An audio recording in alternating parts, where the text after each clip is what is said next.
Hello बच्चों, कैसे हो आप लोग? आशा करती हूँ सब ठीक होंगे।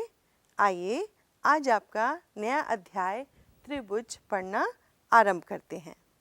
इस पाठ में हम पढ़ेंगे समरूप आकृतियाँ किन्हें कहते हैं, त्रिभुजों की समरूपता, त्रिभुजों की समरूपता के लिए कसौटियाँ कौन कौन सी हैं, समरूप त्रिभुजों के क्षेत्रफल कैसे ज्ञात करते हैं एवं पाइथागोरस प्रमेय।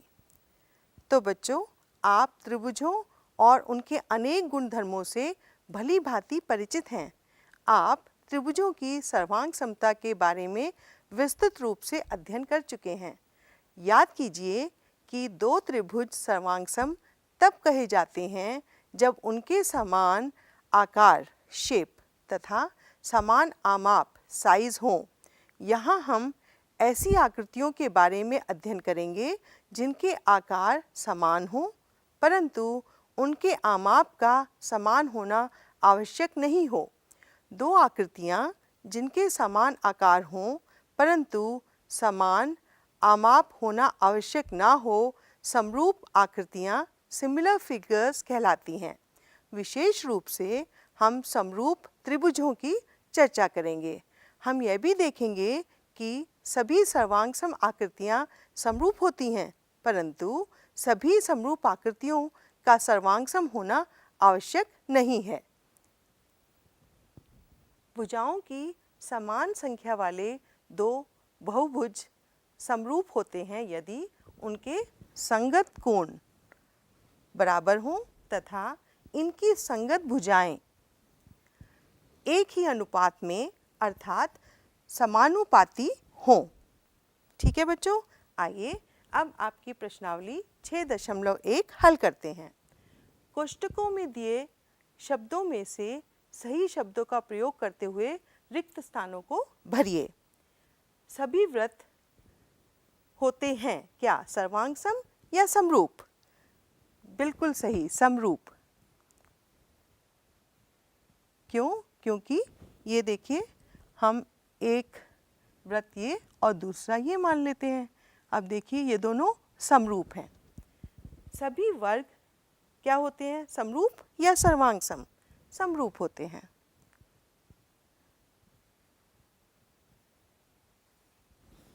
अगला देखिए, सभी त्रिभुज समरूप होते हैं। कौन से? समद्विबाहु या समबाहु? समबाहु।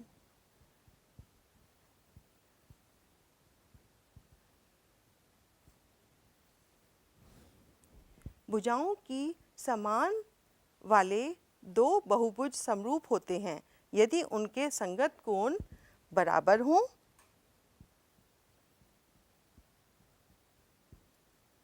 तथा उनकी संगत भुजाएं समानुपाती हों।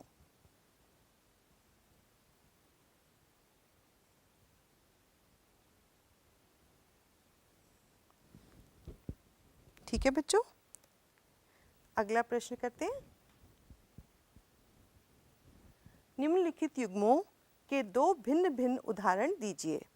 समरूप आकृतियाँ, इसमें हम लेंगे दो समबाहु त्रिभुज 1 सेंटीमीटर और 2 सेंटीमीटर वाले। देखिए यहाँ पे एक हम ये ले लेते हैं और दूसरा त्रिभुज ये, इसमें 1 सेंटीमीटर और ये 2 सेंटीमीटर। ठीक है, तो ये समरूप आकृतियाँ हो गई। और दूसरा हम ले लेते हैं उदाहरण दो वर्ग 1 सेंटीमीटर और 2 सेंटीमीटर वाले। देखिए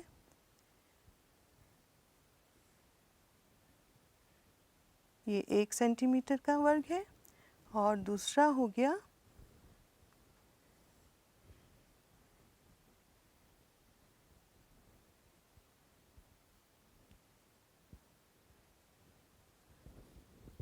ठीक है। अगला, ऐसी आकृतियाँ जो समरूप नहीं हैं, इसमें हम समलंब और वर्ग। समलंब में ये हो गया समलंब और ये हो गया हमारा वर्ग। ये आकृतियाँ समरूप नहीं हैं। त्रिभुज और समांतर त्रिभुज, चतुर्भुज, त्रिभुज और समांतर चतुर्भुज, त्रिभुज और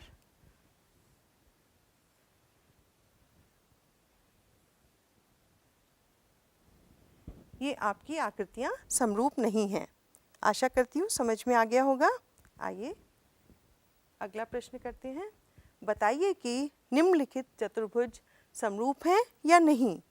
हमारे पास है PQRS और ये 1.5, 1.5 जिसकी चारों लंबाई हैं, और यहाँ पर ABCD, AB है 3 सेंटीमीटर, BC 3 सेंटीमीटर, CD भी 3 है और DA भी 3 है। हम देख रहे हैं कि चतुर्भुज PQRS और ABCD समरूप नहीं है। जानते हो क्यों? जैसा कि उनकी भुजाएं अनुपातिक हैं, अर्थात ए संबंधित दो हैं, लेकिन उनके अनुरूप कोण समान नहीं हैं। यहाँ देखिए ये कोण सब समान नहीं हैं, इनके ये आपके सारे कोण 90 डिग्री के हैं। ठीक है बच्चों, चलिए अब हम देखते हैं त्रिभुजों की समरूपता। दो त्रिभुज समरूप होते हैं यदि उनके संगत कोण बराबर हों तथा उनकी संगत भुजाएं एक ही अनुपात में अर्थात समानुपाती हों। ध्यान दीजिए कि यदि दो त्रिभुजों के संगत कोण बराबर हों तो वे समान कोणिक त्रिभुज इक्विएंगुलर ट्रायंगल्स कहलाते हैं।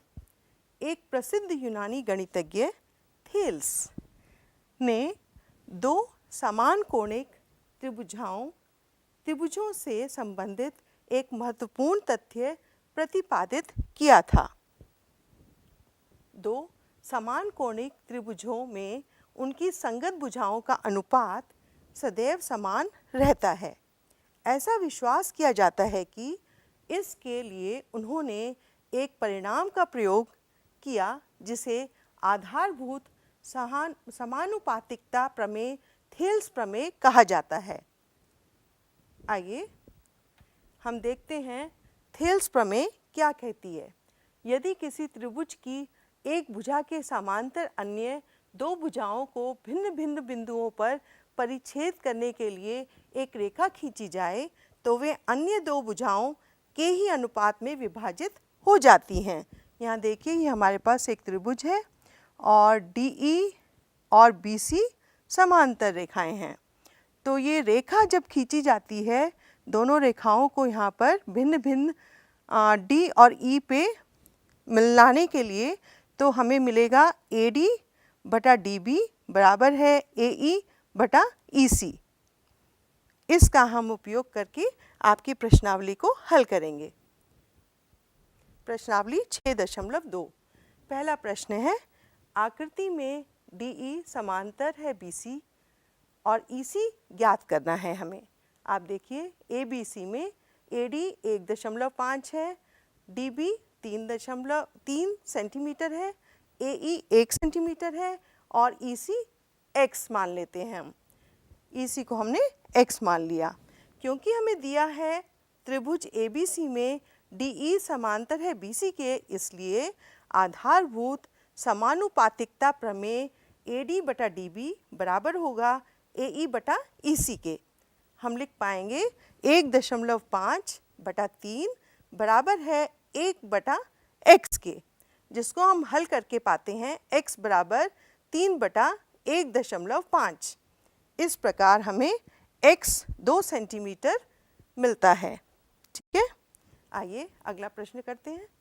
किसी त्रिभुज PQR की भुजाओं PQ और PR पर क्रमशः बिंदु E और F स्थित हैं।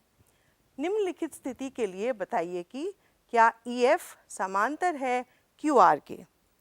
इसमें हमें दिया है PE 3.9, EQ 3 सेंटीमीटर और PF 3.6 सेंटीमीटर और FR है 2.4 सेंटीमीटर। तो इसलिए PE बटा EQ हम निकालते हैं। पहले कितना आएगा 3.9 बटा 3, जिसको हम हल करके देखते हैं कि 1.3 आ गया, तथा PF बटा FR कितना होगा 3.6 बटा 2.4। इसको हम हल करके देखेंगे। 12 से काट देते हैं, 12 दूना 24 और 12 तिये 36, ये होगा 3 बटा 2 के बराबर, जो है 1.5। अब देखिए ये आया था हमारे पास 1.3 और यहाँ पे है हमारे पास 1.5। क्या ये दोनों बराबर हैं? नहीं, क्योंकि PE बटा EQ बराबर नहीं है PF बटा FR के, अतः EF और QR समांतर नहीं हैं। समझ में आया बच्चों? चलिए अगला प्रश्न करते हैं। आकृति में यदि LM समांतर है CB और LN समांतर है CD हो तो सिद्ध कीजिए कि AM बटा AB बराबर होगा AN बटा AD के। देखिए बहुत ही प्यारा प्रश्न है। आपके पास ABC त्रिकोण है, इसमें हमारे पास LM समांतर है CB के, तो हम क्या लिख सकते हैं? आधारभूत समानुपातिकता प्रमेय के अनुसार हम लिख पाएंगे AM बटा AB। देखिए AM बटा AB बराबर होगा AL बटा AC, AL बटा AC। ठीक है, तो इसी प्रकार हमें दिया है ADC।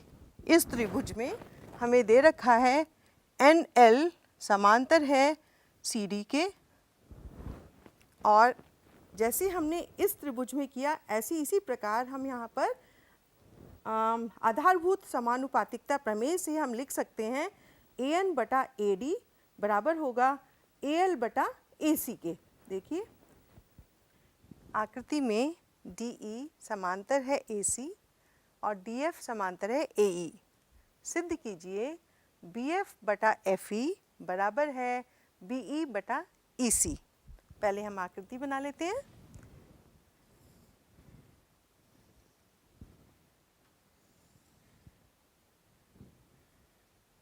ये हमारे पास त्रिभुज है ABC, ये हम ले लेते हैं AE, और ये हमारे पास है DF, इसको हम जोड़ देते हैं।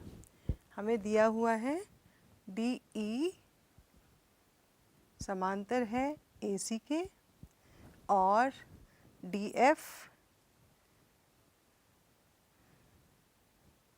समांतर है AE के। हम इसमें 2 बार आधारभूत समानुपातिकता प्रमेय प्रयोग करके सिद्ध करेंगे। देखिए कैसे। पहले हम लेंगे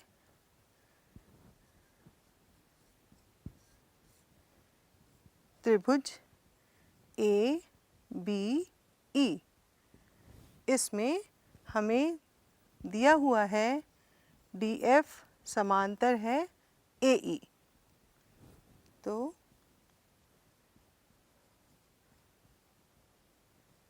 आधारभूत समानुपातिकता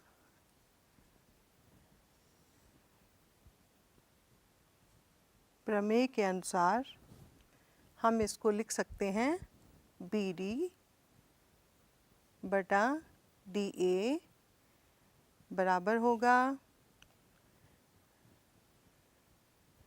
BF बटा FE। ठीक है बच्चों, इसको हम पहली समीकरण ले लेते हैं। अब हम दूसरी त्रिभुज लेते हैं ABC। इसमें हमें क्या दिया हुआ है? DE समांतर है AC। हम दोबारा आधारभूत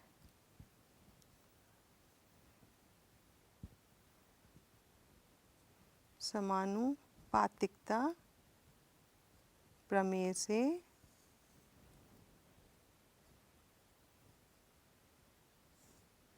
क्या लिख सकते हैं? अब देखिए हमने ली ABC इसमें डी ई समांतर है ए सी, तो बी डी बटा डी ए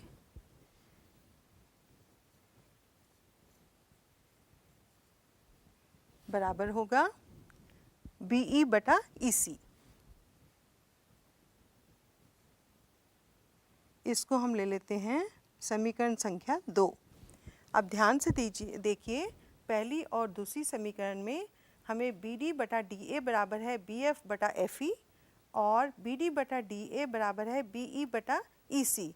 अब ध्यान से देखें कि क्या इन दोनों को हम बराबर लिख सकते हैं, क्योंकि इनका B D upon D A common है। तो हम लिख पाएंगे बी एफ बटा एफ ई बराबर है बी ई बटा ई सी। इस तरीके से हमने सिद्ध किया कि बी एफ बटा एफ ई बराबर है बी ई बटा ई सी। समझ में आया बच्चों? चलिए अगला प्रश्न करते हैं। आकृति में डी ई समांतर है ओ क्यू और डी एफ समांतर है ओ आर। दर्शाइए कि ई एफ समांतर है क्यू आर। पहले हम आकृति बना लेते हैं।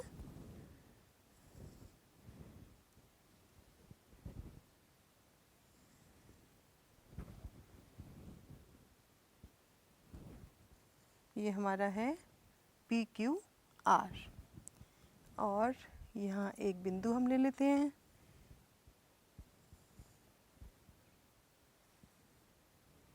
ये हमारा बिंदु O है और हमें ये भी दिया है, ये हमारे पास ई एफ है और ये है डी। हमें क्या दिया हुआ है? डी ई समांतर है ओ क्यू। इसका मतलब डी ई समांतर है ओ क्यू। और क्या दिया हुआ है? डी एफ समांतर है ओ आर। ये देखिए डी एफ समांतर है ओ आर और हमें बताना है ई एफ समांतर है क्यू आर। तो देखिए हम इसको कैसे हल करेंगे।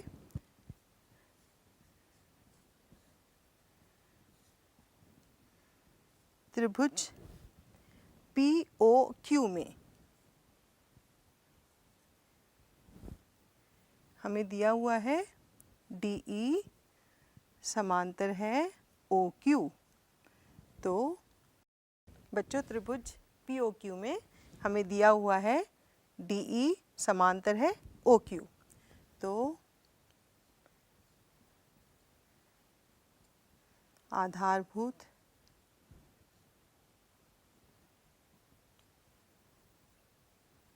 समानुपातिकता प्रमेय द्वारा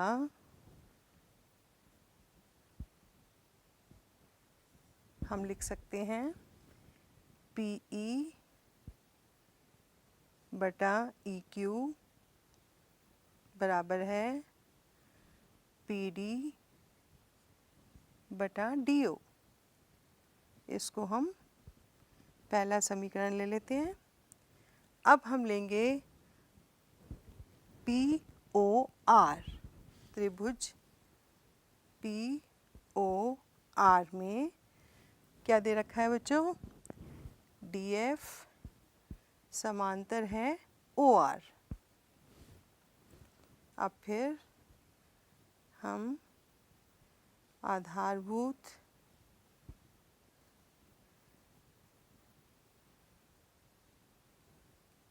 समानुपातिकता प्रमेय द्वारा हम लिख पाएंगे पी डी बटा डी ओ बराबर है पी एफ बटा एफ आर। ठीक है, इसको हम ले लेते हैं दूसरा समीकरण। अब ध्यान से देखिए, इसमें पी ई बटा ई क्यू बराबर है पी डी बटा डी ओ और पी डी बटा डी ओ बराबर है पी एफ बटा एफ आर। इसका मतलब हम इन दोनों को बराबर दिखा सकते हैं। पी ई बटा ई क्यू बराबर है पी एफ बटा एफ आर। अब हम कह सकते हैं कि जो रेखा ई एफ है वो समांतर है क्यू आर के, क्योंकि पी ई बटा ई क्यू बराबर है पी एफ बटा एफ आर के, इसलिए हम कह सकते हैं कि ई एफ समांतर है क्यू आर के। तो समझ में आया बच्चों? अब हम अगला प्रश्न करते हैं। यहाँ पर ए एन बटा एन डी बराबर होगा ए एल बटा ए सी के। पहली और दूसरी समीकरण से हम ये लिख सकते हैं कि ए एम बटा ए बी बराबर होगा ए एन बटा ए डी के। समझ में आया बच्चों?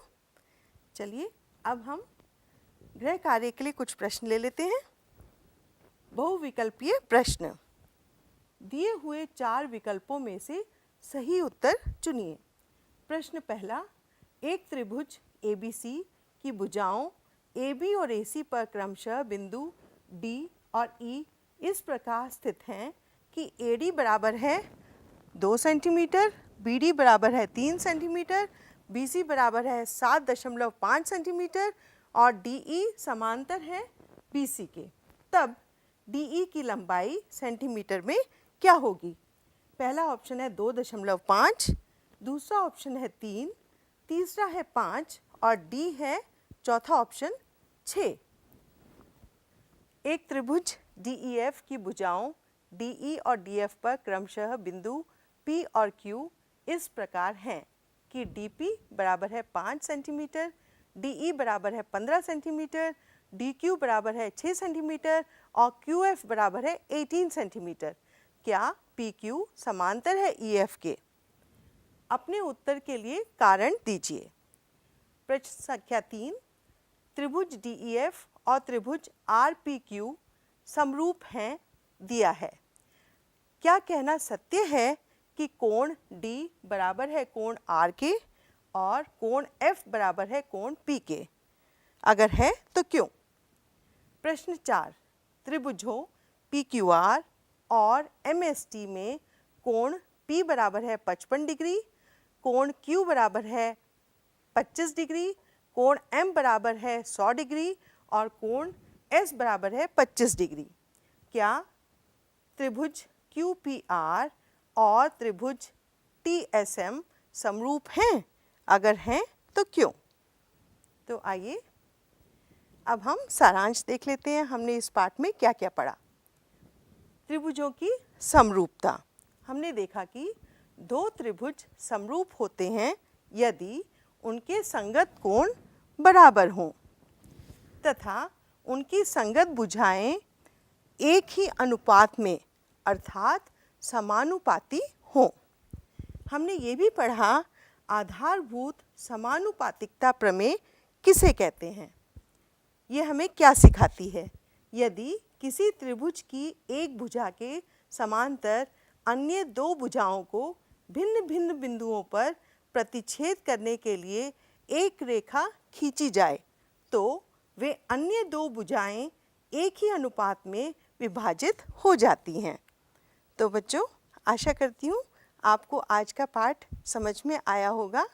खूब अभ्यास कीजिए, सरल हो जाएगा गणित आपके लिए। धन्यवाद।